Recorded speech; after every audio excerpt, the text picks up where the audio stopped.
स्वागत है आपका संस्कार एकेडमी के इस यूट्यूब चैनल में।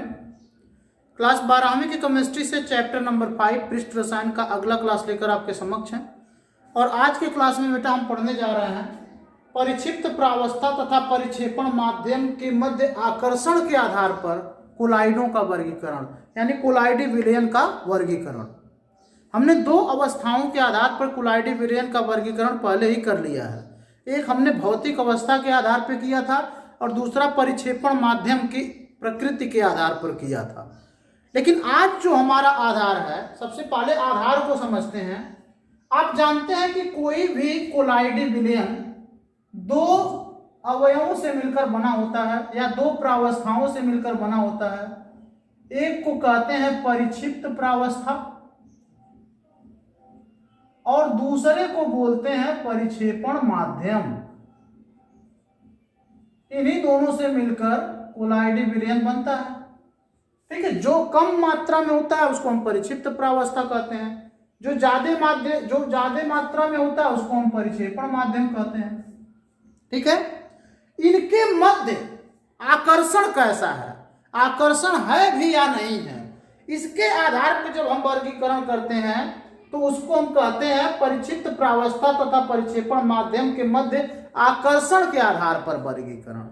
तो दो कंडीशन हो सकते हैं, या तो इन दोनों के बीच में स्नेह रहेगा, लगाव रहेगा, आकर्षण रहेगा, या तो इन दोनों के बीच में लगाव, स्नेह, आकर्षण नहीं रहेगा। ये दो कंडीशन हो सकते हैं और इन्हीं दो कंडीशन के आधार पर ये दो प्रकार के होते भी हैं। अगर इन दोनों के मध्य आकर्षण है, लगाव है, प्रेम है, स्नेह है, तो हम उसको कहेंगे द्रव रागी या द्रव स्नेही कोलाइड। अगर इन परिक्षिप्त प्रावस्था और परिक्षेपण माध्यम के मध्य आकर्षण नहीं है, स्नेह नहीं है, लगाव नहीं है, तो उसको हम कहेंगे द्रव विरोधी या द्रव विरागी कोलाइड। तो हमारा आप इंट्रोडक्शन तो समझ ही गए होंगे कि आज के क्लास में क्या चलने वाला है। ठीक है, परिक्षिप्त प्रावस्था और परिक्षेपण माध्यम के मध्य आकर्षण के आधार पर वर्गीकरण करना है। तो दो प्रकार के होते हैं इनके मध्य आकर्षण के आधार पर कोलाइड। पहला होता है द्रव रागी या द्रव स्नेही कोलाइड। तो द्रव स्नेही कोलाइड क्या होता है? अगर परिक्षिप्त प्रावस्था और परिक्षेपण माध्यम के मध्य आकर्षण है, ठीक है बेटा, लगाव है, जुड़ाव है, जो भी आप समझिए, अगर इन दोनों के मध्य जुड़ाव है और उनके जुड़ाव है और उसके पश्चात विलयन नहीं कर सकते हैं, कोलाइडी विलयन बना हुआ है, तो उस तरह के जो कोलाइडी विलयन है उसको हम बोलेंगे द्रव रागी या द्रव स्नेही कोलाइडी विलयन। उसमें जो कोलाइड होंगे वो द्रव रागी हैं, द्रव स्नेही है। उस विलयन में जो कोलाइड होंगे वो द्रव रागी हैं या द्रव स्नेही है। अगर उनकी मध्य आकर्षण है, यानी कि परिक्षिप्त प्रावस्था और परिक्षेपण माध्यम के बीच में आकर्षण है, तो ऐसे में केवल हम इनको पास ला दें, परिक्षिप्त प्रावस्था को और परिक्षेपण माध्यम को केवल हम पास ला दें, तो ये अपने आप कोलाइडी विलयन बना लेंगे। हमको उसमें कुछ नहीं करना पड़ेगा। जैसे दो मित्र हैं, अगर वे एक दूसरे से स्नेह रखते हैं तो उनको वे कितना भी दूर हो, ठीक है, लेकिन जैसे ही वे पास आएंगे फिर वे एक ही हो जाएंगे। उनका विचार, उनके भाव, उनके व्यवहार एक ही हो जाएंगे। ठीक है, हमको एक करने के लिए, उनको मिलाने के लिए हमको कुछ नहीं करना है, क्योंकि उनके मध्य पहले से ही लगाव है, उनके बीच पहले से ही स्नेह है, उसमें हम नहीं कुछ करेंगे। लेकिन दो ऐसे मित्र जिनके बीच कभी नहीं पड़ती, जो कभी एक नहीं हुए, जिनके विचार भाव हमेशा अलग रहे हैं, उनको हम जबरन भले एक कर लें, लेकिन जैसे ही हम वहां से हटेंगे वे फिर अलग हो जाएंगे। वही सेम कंडीशन यहाँ पर कोलाइडों में भी लागू होता है। अगर परिक्षिप्त प्रावस्था और परिक्षेपण माध्यम के बीच में आकर्षण है, लगाव है, स्नेह है, तो इनको केवल पास ला देंगे, परिक्षिप्त प्रावस्था को और परिक्षेपण माध्यम को। मतलब जिसमें घोला जाना है और जिसको घोला जाना है, उसमें केवल हम उनको पास ला दिए, उनको मिला दिए, अपने आप कोलाइडी विलयन बनकर रेडी। लेकिन अगर उनके मध्य में आकर्षण नहीं है, तो हम उनका कोलाइडी विलयन आसानी से नहीं बना सकते, यानी उनको केवल मिलाने से कोलाइडी विलयन नहीं बनेगा। कोलाइडी विलयन उनको बनाने के लिए हमको कुछ और जुगाड़ करना पड़ेगा। जैसे उन दो मित्रों को मिलाने के लिए जिनकी बात व्यवहार विचार अलग अलग हैं, जिनकी आपस में कभी नहीं पटती, उनको मिलाने के लिए हमको क्या करना पड़ेगा, हमको खुद प्रेशर बनाना पड़ेगा, किसी से प्रेशर बनवाना पड़ेगा, या बहुत सारे हथकंडे अपनाने पड़ेंगे। डराना पड़ सकता है, धमकाना पड़ सकता है कि अगर तुम एक नहीं रहोगे तो ये हो जाएगा, वो हो जाएगा। तब जाकर वो कुछ समय के लिए एक रहेंगे, वो भी डर के कारण रहेंगे, भय के कारण रहेंगे, दबाव के कारण रहेंगे। लेकिन जैसे ही वो भय, वो डर, वो दबाव हटेगा, वो दोनों मित्र फिर अलग हो जाएंगे। सेम कंडीशन यहां भी लागू होती है बेटा। हमने बोला कि अगर परिक्षिप्त प्रावस्था और परिक्षेपण माध्यम के मध्य स्नेह है तो उनको केवल अगर हम एक पास ला देंगे ना तो अपने आप कोलाइडी विलयन बन जाएगा। उसमें हम नहीं कुछ कर रहे हैं क्योंकि वो आप पहले से ही आकर्षण में थे। लेकिन अगर उनके मध्य आकर्षण नहीं रहेगा तो कोलाइडी विलयन उनको पास लाने से नहीं बनेगा, हमको कुछ विशेष जुगाड़ करना पड़ेगा। हालांकि जबरन कोलाइडी विलयन तो बनेगा, लेकिन फिर जैसे ही हम वो जुगाड़ हटाएंगे फिर वो अलग अलग हो जाएगा, यानी परिक्षिप्त प्रावस्था अलग हो जाएगा, कोलाइडी विलयन परिक्षेपण माध्यम अलग हो जाएगा। आइए पढ़ते हैं। लिखा हुआ ऐसे कोलाइडी विलयन जिन्हें परिक्षिप्त प्रावस्था तथा उचित परिक्षेपण माध्यम को संपर्क में लाने मात्र से प्राप्त किया जा सकता है। परिक्षिप्त प्रावस्था को और परिक्षेपण माध्यम को केवल संपर्क में हमने ला दिया, उन दोनों मित्रों को केवल एक पास बुला दिया, ठीक है, तो उनको संपर्क में लाने मात्र से प्राप्त किया जा सकता है। उसको हम द्रव स्नेही कोलाइडी साल कहते हैं। साल का मतलब कोलाइडी विलयन, ठीक है, तो उनको हम द्रव स्नेही कोलाइडी साल कहते हैं। विलयन हम यहाँ पे शब्द यूज नहीं करते, इसलिए हम यहाँ पे साल का यूज करते हैं। समझ में आ गया बेटा? अगर परिक्षिप्त प्रावस्था और परिक्षेपण माध्यम में स्नेह रहेगा तो केवल पास ला दीजिए, विलयन बन के रेडी, कोलाइडी साल बन जाएगा। उसमें आप नहीं कुछ करना है, उसी को कहेंगे द्रव स्नेही कोलाइडी साल। लेकिन यहां पर पढ़िए, ऐसे साल जो केवल परिक्षेपण माध्यम में मिश्रित करने से नहीं बनते, ऐसे साल जो केवल परिक्षेपण माध्यम में मिश्रित करने से नहीं बनते, वो द्रव विरागी कोलाइडी साल। उनको केवल मिश्रित करने से नहीं बनेंगे। ऐसा नहीं कि परिक्षिप्त प्रावस्था को परिक्षेपण माध्यम में हमने मिला दिया और कोलाइडी साल बन गया, नहीं बनेगा। केवल मिश्रित करने से या संपर्क में लाने से नहीं बनेगा। जिस तरीके से वो दो मित्र, उनको संपर्क में लाने से वो कभी मित्र नहीं बनेंगे अगर उनके विचार नहीं मिलते। इन्हें विशेष विधियों के प्रयोग द्वारा प्राप्त किया जाता है, यानी कि ऐसे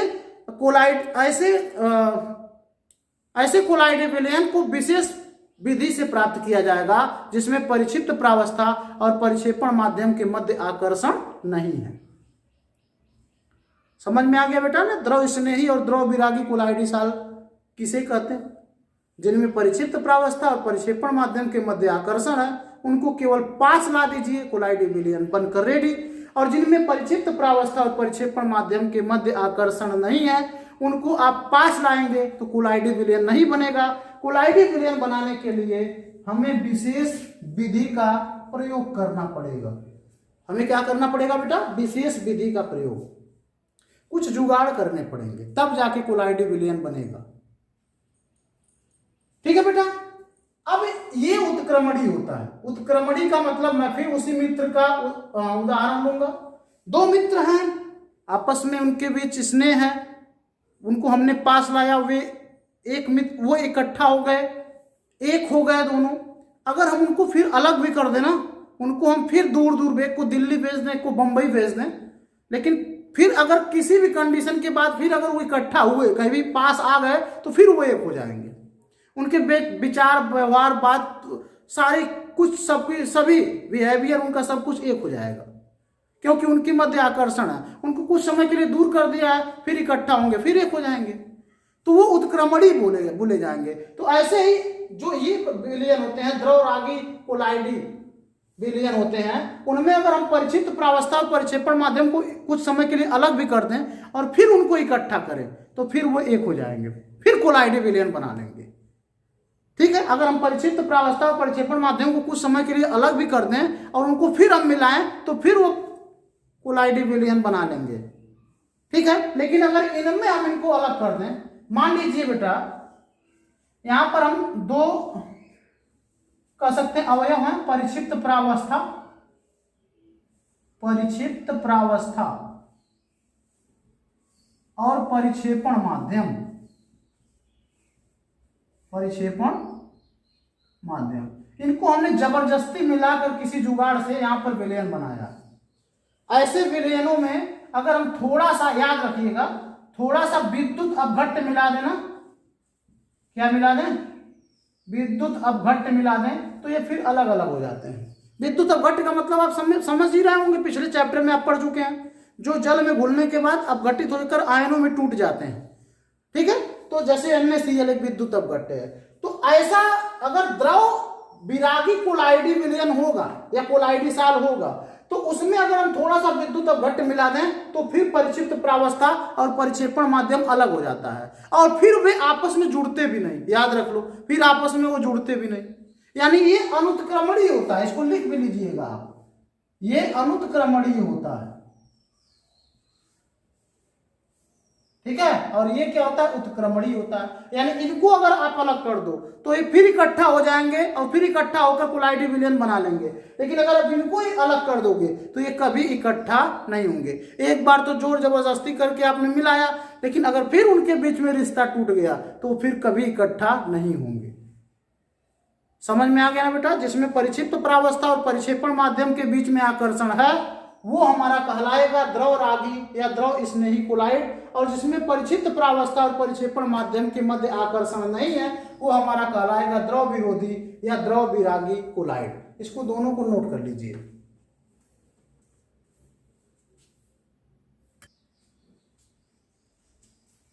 हाँ देखिए बेटा, अब थोड़ा सा हमने आधार बदल दिया है। हमने 3 आधार पे कोलाइडी विलयनों का वर्गीकरण कर लिया है।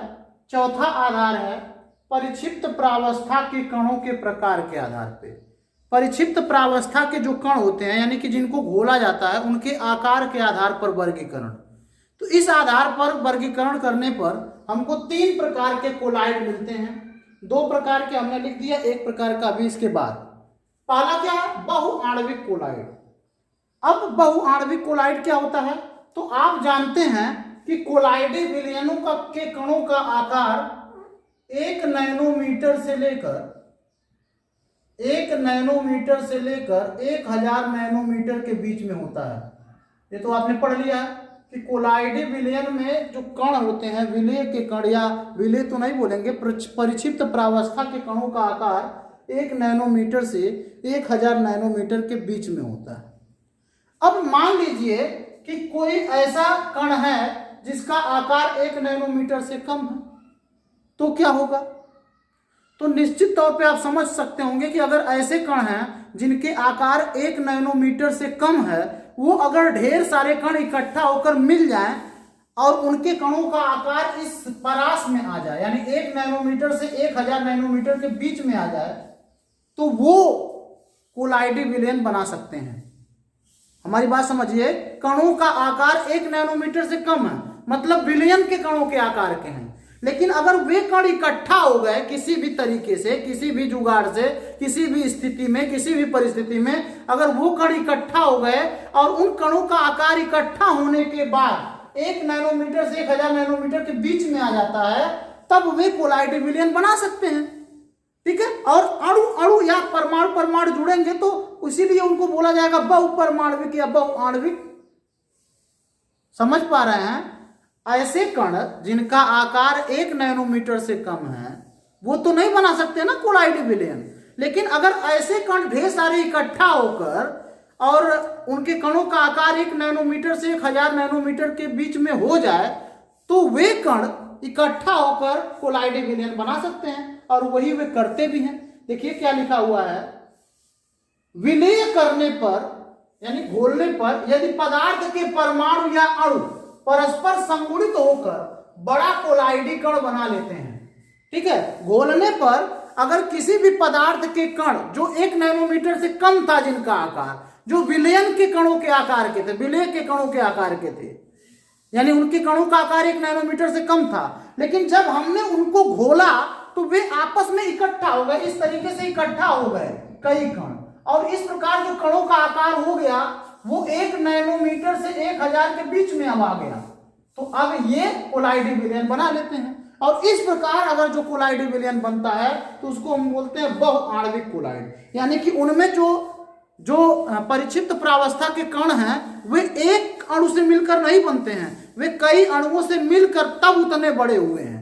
नहीं तो अगर उनको अलग अलग कर दिया जाएगा तो वो उनके एक अणु का आकार 1 नैनोमीटर से कम होता है, लेकिन ऐसे अणु घोलने के बाद आपस में इकट्ठा होकर और बड़ा कण बना लेते हैं जिनका आकार 1 नैनोमीटर से 1000 नैनोमीटर के बीच में आ जाता है, और इस प्रकार वो कोलाइडी विलयन बनाते हैं। तो आप समझ पाए होंगे कि घोलने पर ऐसे पदार्थ जिनके कणों का आकार 1 नैनोमीटर से कम है परंतु वे संगुणित होकर बड़े आकार का कोलाइडी कण बना लेते हैं जिनके कणों का आकार 1 नैनोमीटर से 1000 नैनोमीटर के बीच में आ जाता है, तो इस प्रकार बने कोलाइडी विलयन को हम बोलते हैं बहुआण्विक कोलाइड। जैसे उदाहरण में लिखा है स्वर्ण कणों का साल, सोने को जब घोला जाता है तो उनके कण, अब आगे मैं पढ़ाऊंगा बेटा सोने का विलयन कैसे बनाया जाएगा, ये आगे क्लास में आएगा। तो उनको घोला जाता है तो उनके कणों का आकार बहुत छोटा होता है, लेकिन वे संगुणित होकर बड़े कोलाइडी कण बनाकर और कोलाइडी विलयन बना लेते हैं। तो स्वर्ण कणों का कोलाइडी विलयन इसका एक उदाहरण, समझ पाया। अब दूसरा है बृहद आणविक कोलाइड। बृहद आणविक कोलाइड क्या है, तो कहा गया है जब अणु बड़े आकार के होते हैं। जब अणु कैसे होते हैं बेटा, मान लीजिए अब आप जानते हैं कि कोलाइडी विलयन तभी बनेगा जब परिक्षिप्त प्रावस्था के कणों का आकार 1 नैनोमीटर से 1000 नैनोमीटर के बीच में हो। लेकिन मान लीजिए कोई ऐसा कण है कि उसका 1000 से ज्यादा है, 1000 से भी ज्यादा है उसके कणों का आकार, तो उसका तो कोलाइडी विलयन बन नहीं सकता। इसमें तो 1 नैनोमीटर से कम था इसलिए नहीं बन पा रहा था, तो उसका जुगाड़ हमको मिल गया कि वो इकट्ठा हो गए और आपस में संगुणित होकर कोलाइडी कणों कितना आकार के हो गए। लेकिन यहाँ पर तो मामला उल्टा है, यहाँ पर इतने बड़े हैं जितने निलंबन के कण होते हैं। निलंबन के कणों का आकार कितना होता है, 1000 नैनोमीटर से भी ज्यादा होता है। तो उनके कणों का आकार 1000 नैनोमीटर से ज्यादा है। अब वो क्या करें, अगर वे टूट जाएं, घोलने के बाद टूट जाएं और इतने छोटे हो जाएं कि जितने कोलाइडी कण का आकार होता है उतने छोटे हो जाएं, तो उनका भी कोलाइडी विलयन बनाया जा सकता है। यानी कि एक को जल में घोलने पर ये जुड़ रहे थे, इनको जल में घोलने पर, जल में नहीं किसी भी परिक्षेपण माध्यम में, किसी भी परिक्षेपण माध्यम में घोलने पर अगर इनके कण टूट टूट कर कोलाइडी विलयन के कणों के आकार के हो जाएं तो उस तरीके से कोलाइडी विलयन बन सकता है। वही लिखा है जब अणु बड़े आकार के होते हैं और परिक्षेपण माध्यम में घुलकर कोलाइडी सीमा के कण बना लेते हैं, यानी घुलकर इतने छोटे हो जाते हैं कि कोलाइडी सीमा के अंतर्गत यानी 1 नैनोमीटर से 1000 नैनोमीटर के बीच में आ जाते हैं, तो इस प्रकार के पदार्थ को हम बोलते हैं बृहद आणविक कोलाइड। यानी उनके कणों का आकार 1000 से ज्यादा था, 1000 नैनोमीटर से ज्यादा था, लेकिन जब वे घुलते हैं ना तो उनके कणों का आकार इतना छोटा हो जाता है कि वो कोलाइडी सीमा में आ जाता है, यानी 1 नैनोमीटर से 1000 के बीच में आ जाता है। तो इस प्रकार के कोलाइडी विलयन को हम बोलेंगे बृहद आणविक कोलाइडी विलयन, और उनके कणों को बोलेंगे बृहद आणविक कोलाइड। जैसे उदाहरण में लिखा गया स्टार्च, सेलुलोज, प्रोटीन इत्यादि, यानी कि ये सब के अणु जो है, इन सब पदार्थों के अणु बड़े होते हैं लेकिन परिक्षेपण माध्यम में घुलने के बाद इनके कणों का आकार टूट जाता है और वो उतने छोटे हो जाते हैं कि कोलाइडी सीमा में आ जाते हैं। तो ये दोनों आप समझ पाए होंगे, इसको नोट कर लीजिए।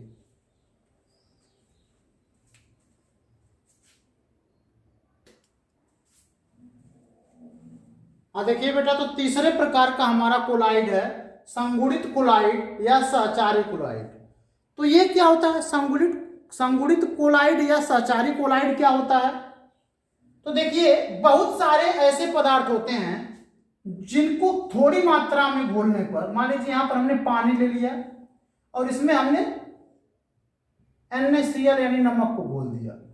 किसको घोल दिया बेटा? नमक को घोल दिया।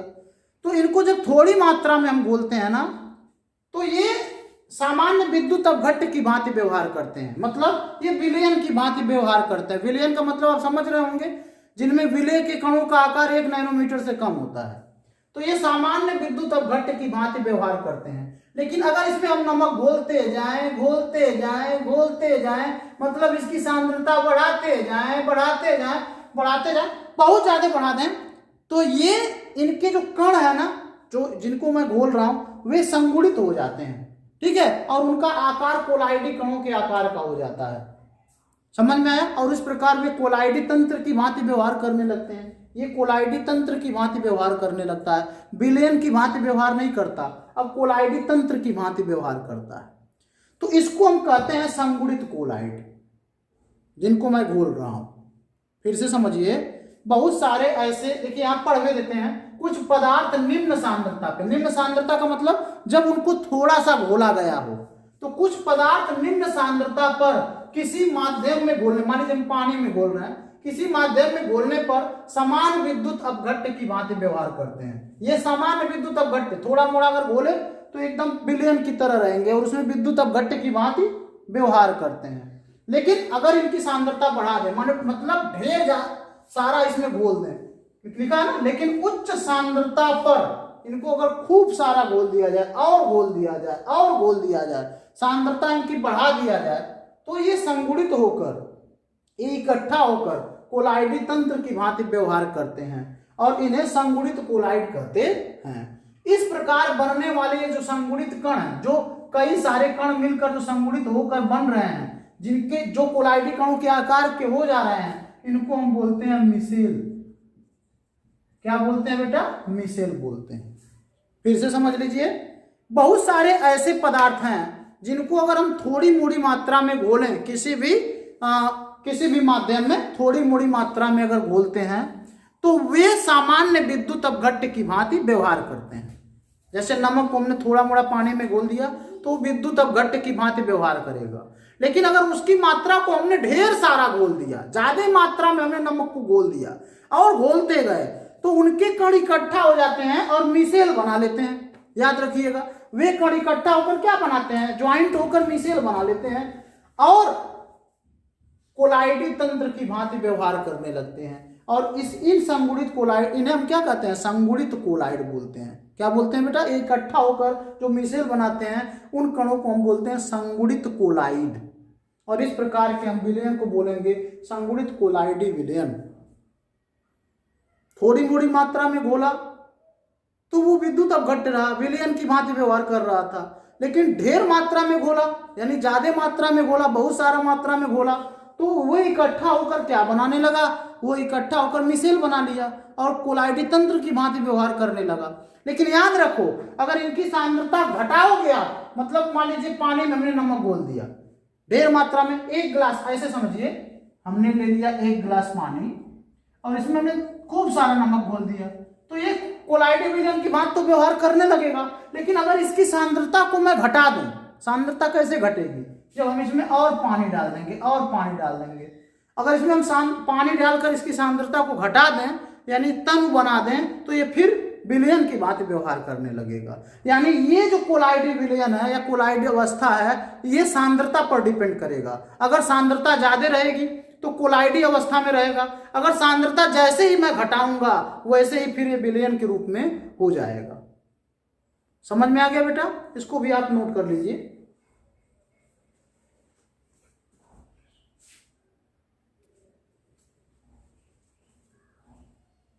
तो उम्मीद करते हैं बेटा ये कोलाइडी विलयनों का जो वर्गीकरण था वो पूरी तरीके से अब खत्म हो गया है और आपको समझ में भी आया होगा।